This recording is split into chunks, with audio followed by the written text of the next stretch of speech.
and welcome to my channel. I hope you enjoy this video. Well, hello everyone, and it is always such a huge pleasure to talk to you. I found some pictures online that I'd like to share with you about Peru the way Artur Posnansky may have seen it. This man was an archaeologist in the early 20th century. And more than that, he was an adventurer, and also he was an entrepreneur. And he really even may have transformed the site. I want to show you pictures of the site you've never seen before, that I've never seen before, that don't seem to exist anymore, but were taken in the late 19th century, even before Mr. Posnansky appeared on the scene. So firstly, some background. I'll talk a little bit about this man, and then we'll get to those photos. So, Posnansky, the name suggests he's from the original part of Poland around Poznan. They say he was Russian or Polish or Jewish. Who are the Jews really? They seem to be southern Russians, it seems, and the northern Russians more Germanic. But as can be seen here, he decided to have a short naval career. He was a wealthy man. His family were wealthy. They were involved in the German chemical industry. They had factories in different parts of Germany manufacturing chemicals. And while his brother stayed at home to inherit his father's chemical business, Posnansky decided to go on adventure. He had his naval career, and he bought a large ship with some funds that he borrowed from his brother. He used these funds to literally become the real-life Fitzcarraldo, and he actually went over to Central America, to Brazil, to tap rubber and to send it back to Europe. So he was literally a rubber baron. And he decided to make his home in Peru. And let's check the next picture. Quite a flamboyant character here. He looks kind of like the man in Indiana Jones who says, "So do you," who wants his treasure back. And who knows? He seems to have become rich in a sort of a number of tricky ways. Here he is investigating the ruins of Tiwanaku. Here we have these Toltec-like statues. And Posnansky was of the opinion that these were made by a civilization which appeared 17,000 years ago and lasted until 12,000 years ago. He was of the opinion that Lake Titicaca was 50 feet higher than at present, and it lapped against the shores of what is now Tiwanaku. That was his explanation for why Tiwanaku is 15 kilometers away from the coast of Lake Titicaca, because why would you do that? There must have been some kind of change. I think he was right in that. And here he is looking very proud of himself indeed. Behind him is a weird statue I have never seen before. This might be his house, and he might have had that built for his house, because as we shall see, he built his house according to houses, plural, according to the Tiwanaku style.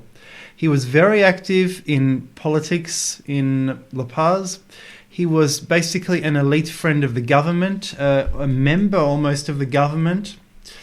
Here he is on the motor car saying, "Get out of my way, I have important business to attend to." But meanwhile, I'll just pose for this photograph. And we'll just put some people here. They look desperately hungry, like they could be somewhat doing something else, but they're happily posing for the photograph because he's helping them out, maybe giving them jobs. And this was his first house that he built for himself.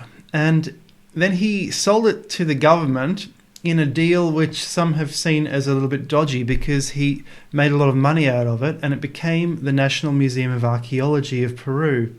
You can see it's Art Deco, but you can also see the style of the doorway. It's done in a Tiwanaku style.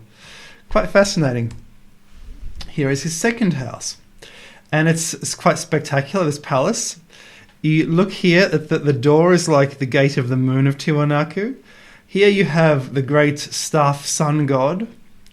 here you have this basically a reproduction of the sun doorway.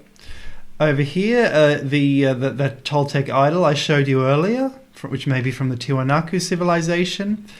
It's really quite interesting. Over here, what else do we have? And there's a strange mask. There's some strange things there. He was quite obsessed and quite wealthy as well. His third house. This is possibly the one with that funny statue. Who knows where that comes from? As you see, it's fenced off. We don't want anyone taking it. And this one, he built this later on. As you see, the passion for Tiwanaku has faded. He's sort of been there, done that. It's more conservative now, bit of Christian iconography, but it's pointing to various astrological and astronomical alignments, which he was obsessed with, because he did this all the time in his Tiwanaku research.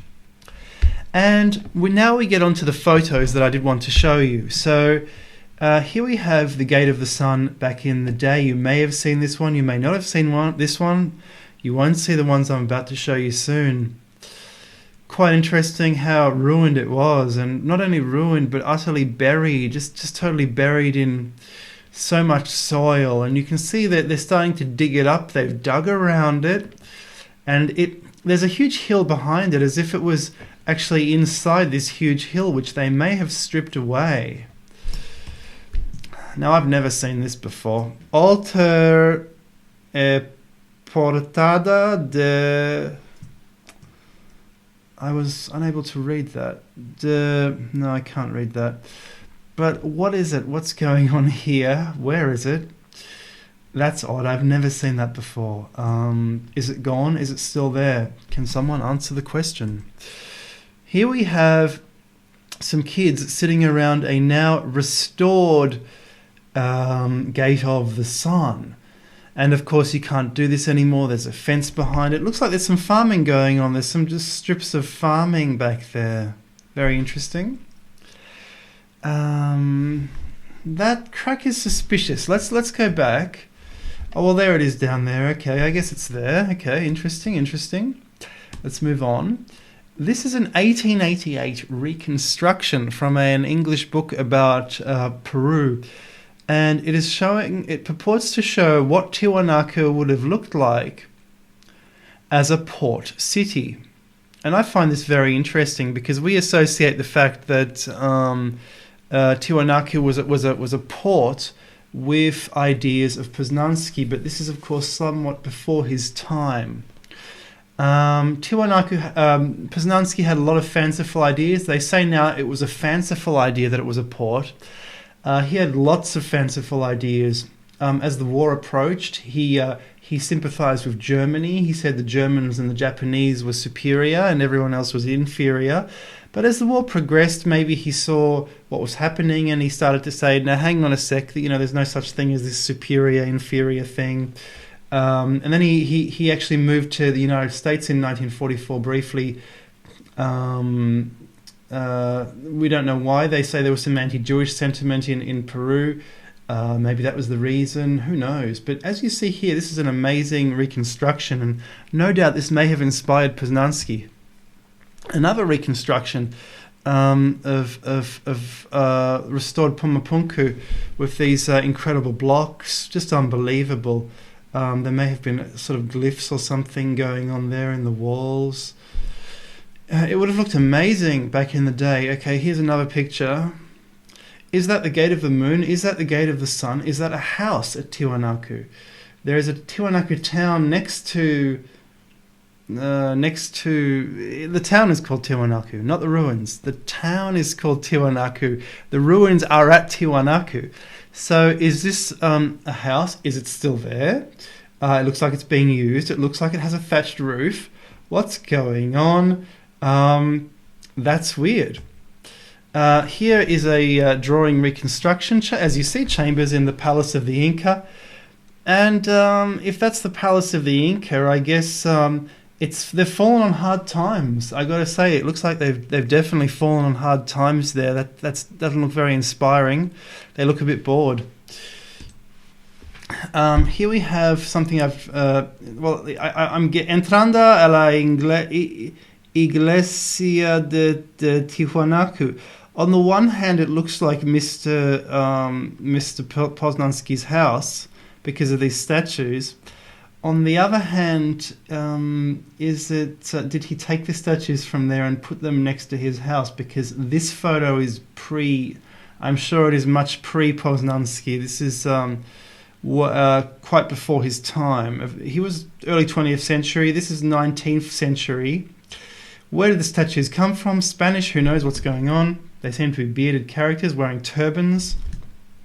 Quite curious and interesting. This looks Spanish. The roof looks Spanish. Looks like a Spanish house. Not sure what is going on there, but it says that's the entrance to Tiwanaku. Weird. And of course, what Posnansky wanted to do, he wanted to surround Tiwanaku with a fence and make it a huge national park. He wanted to put some of the native peoples in there as villagers and turn it into a sort of a zoo, so they could preserve the natural culture in there. Surround it with guards, no one gets in. Maybe a little Jurassic Park in there. He was thinking as an entrepreneur because he had such a huge entrepreneurial career. This looks weird. It looks almost like a Byzantine or Crusader. It looks like a Crusader castle to me because it's got buttressing here. I can't read it. Iglesia is that what it says? De Tiwanaku, something. Why do you have this buttressed weird castle fortress? It looks like a Byzantine, it looks like a Byzantine church at Tiwanaku. And here next to it, or a Spanish Roman church. Maybe did they build this way in the 1500s? Not sure. Here you have some strange arches and a strange ruin, which I've never seen before. That's all new to me. That's really new to me. Here we have some,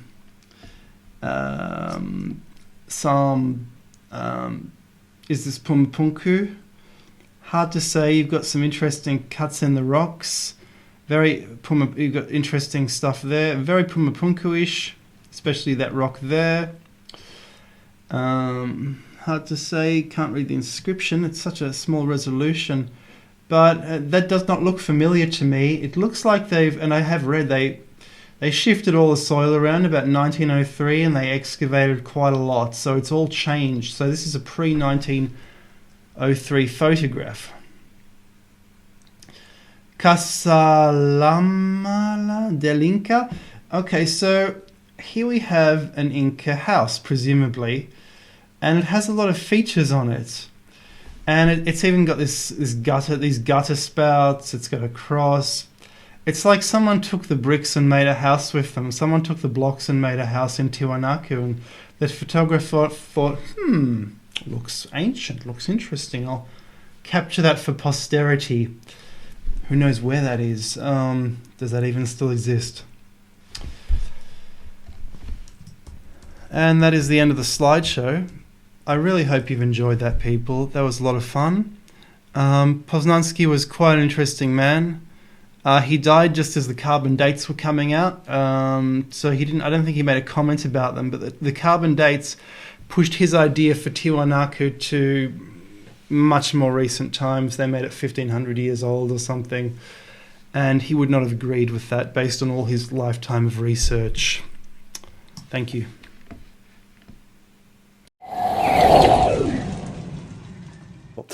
Now, do you know what? I've written a couple books. One of them is probably one of the best ancient astronauts books ever written. It's called Confessions of the Gods. Check it out, Kindle or paperback on Amazon. And also a pyramids book. The pyramids book is basically, it's 137 photos of sites you can visit in Europe, which are prototypes of pyramids. That's an amazing book. It's much deeper reading than the other book, Confessions, but check them out on Kindle and paperback. Guys, I hope you've enjoyed this. And also hit me up on Patreon. Cheers. Bye-bye.